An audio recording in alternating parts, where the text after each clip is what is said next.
Hello and welcome to episode 18 of Civilization 6 Forever War. In our last episode, we are hanging back from the Byzantines right now because although they seem to be pretty much dead at one point, they are actually showing some fight.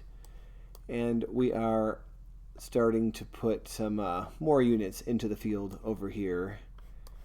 So that's about it. We are nearing the end of an era, as I say. What we are going to do is we're going to make a battering ram as soon as we can. And with the battering ram, we will be smashing through their front door. So we're going to queue up one here. And we're actually going to, let's see, we have a few options. We'll queue up one here also. Oh, we already had one queued up. Okay, that's fine. It's good to have a spare, just in case one gets destroyed or captured or something. So, since he built these walls, we are going to have to smash through them with melee forces and battering rams. Now, I plan to make a concave around the edge here, because you can have archers all around as much as you can fit, pretty much. So we're going to push them out in that direction. I don't want to send absolutely everyone over there, because you're never quite sure who is lurking. Now, we are going to keep our eye on the Ottomans. They're very strong. I shouldn't say that, but they do have a military strength that is higher than that of any of these other guys. So we'll have to keep our eye on them and monitor their movements. They probably will be our next target, but we're not in a rush to assault them. Just remember, forever war doesn't mean we are always actively invading. It just means we are constantly in a state of perpetual war. Okay. So a lot of these kind of units, like spearmen, they're not going to be too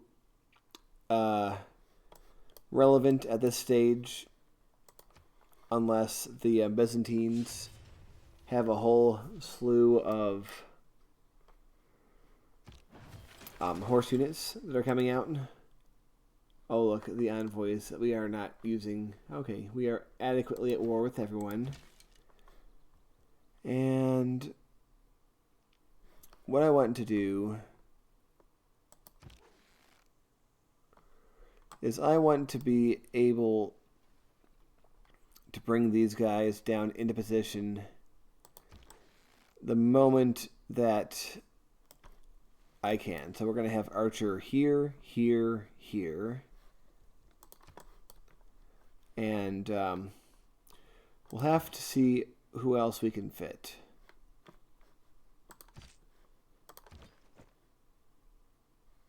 All right. I don't want to move him any closer so he doesn't take an unnecessary shot.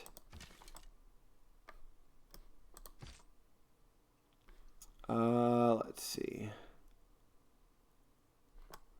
Now I want him to get in there first. We can have the archer... Actually, yeah, let's have the archer come up from this direction.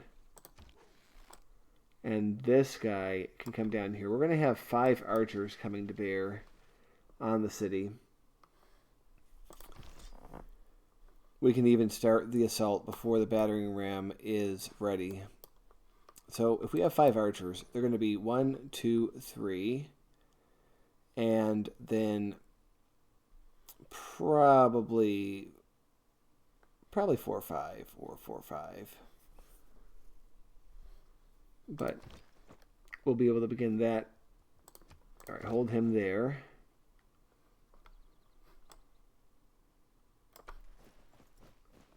Yeah, everyone's going to come on over. I want everyone to step forward at once. Another era score for us. And we're going to be probing a little bit. That's the thing, like, you don't necessarily want to always be invading, but you always want to be probing and disrupting. Now, this would be a good spot to put a city, I do believe. Now, imagine...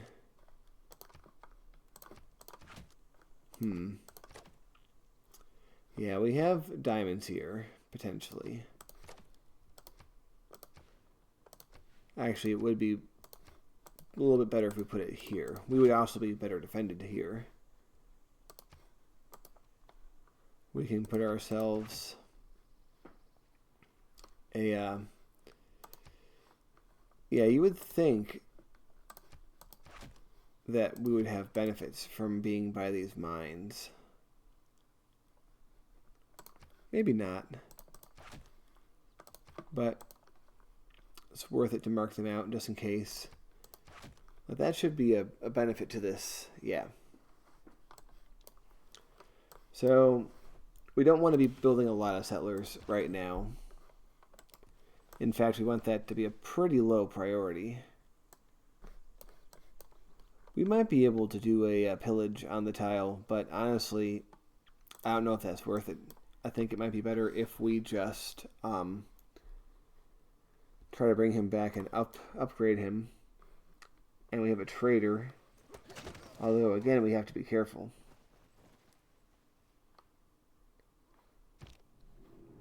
Alright, we are in the medieval era. Wealth consists not in having great possessions. Okay.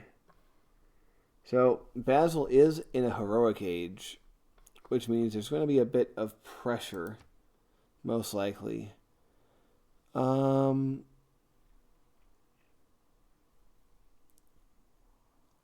I think we can attempt... Yeah, money mentality might be helpful because we don't really have any other use for faith. We're not gaining a bunch now, but it does somewhat change the calculation of what we pillage.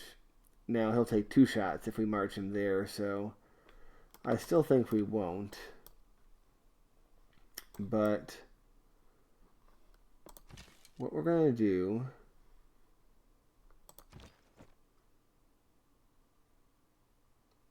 Yeah, I don't want to place him here because once again, he'll take 2 shots.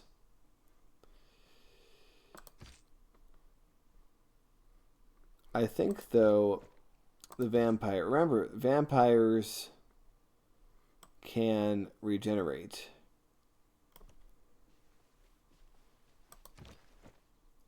So getting a little bit risky with our vampire is actually not a terrible idea.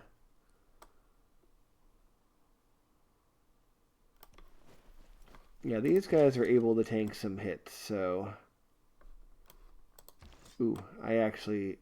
That was a mistake, because I want to put this archer here to get him in position. And he goes here. Alright, perfect. That means we'll be able to start firing in a turn. Okay. We have unlocked currency, which is going to be extremely important to us. So that's good. There's a lot of things that we could get. Man-at-Arms is going to be a very strong choice for us, as are crossbows. So we want to be heading this way. And is going there directly worth skipping? I think it is, actually. I don't think we're going to need a catapult for the kind of attacks we're doing anytime soon, so I'm going to go with this plan for the moment. If we need to change, we always can.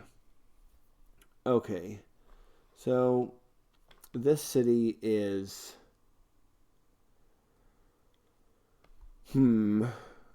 Okay. We do want commercial hubs. But I think... yeah, it's very difficult always to know what to build in a lot of these places. But I think a little bit more growth could help. Although we are going to be needing some money, let's just go with the gut. Build our commercial hub now that we can. Oh, look.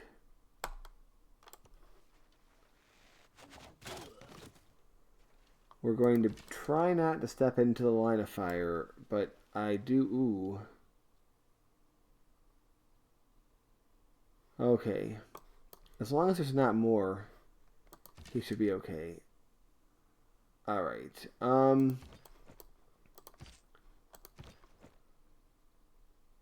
I think we will be stepping a little bit more firmly into the line of fire. Well, okay. I'm not... yeah, difficult choices.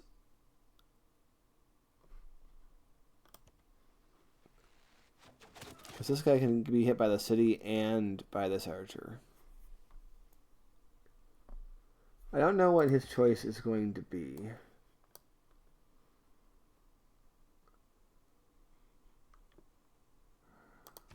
Yeah, putting any unit within the line of 2 fires is asking for trouble. Now, he doesn't have any upgrades. So he's vulnerable. But then again, he's also not as valuable as someone who has more upgrades. So I'm willing to potentially sacrifice him to wipe out this archer.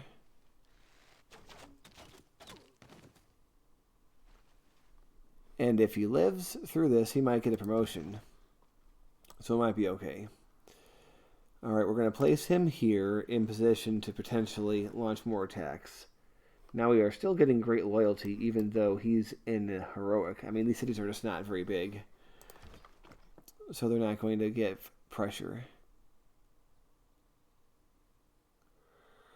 Okay, I think I'm going to push him forward. Oh dear. Okay, I didn't know he was there. So he might die. But that's if all 3 focus on him. All 3 might focus on something else, though.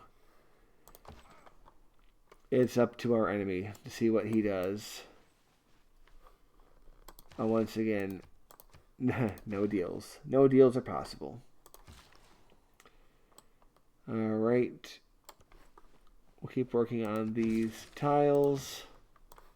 I think we could go ahead and use our faith to get a builder.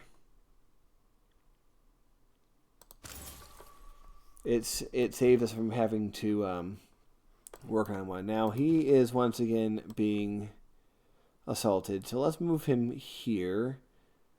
He can only be attacked by 1 person, and he'll be crossing the river soon anyway.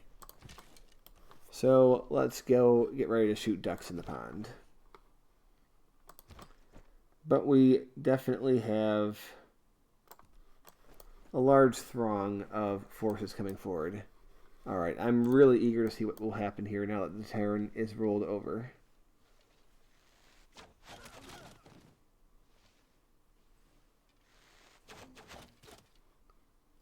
Alright, they're going all in on him. And he's dead. Well, it was a possible sacrifice, and a sacrifice it turned out to be. Oh, right, World Congress, even though realistically there would be no reason for us to ever be in the World Congress, so we're just going to pick, I think T is what I have. I don't remember. Yeah, and oh wow, I did not expect to win that vote on a tie.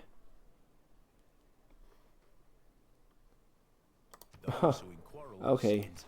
Oh, and we have the ability to do... we're not really building cavalry.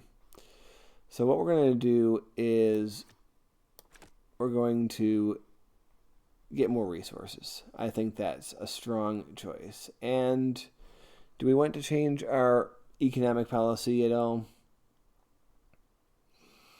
I don't see any need to at the moment. So we're just going to do that. And we are at the end of this episode. So thank you for watching, and see you next time.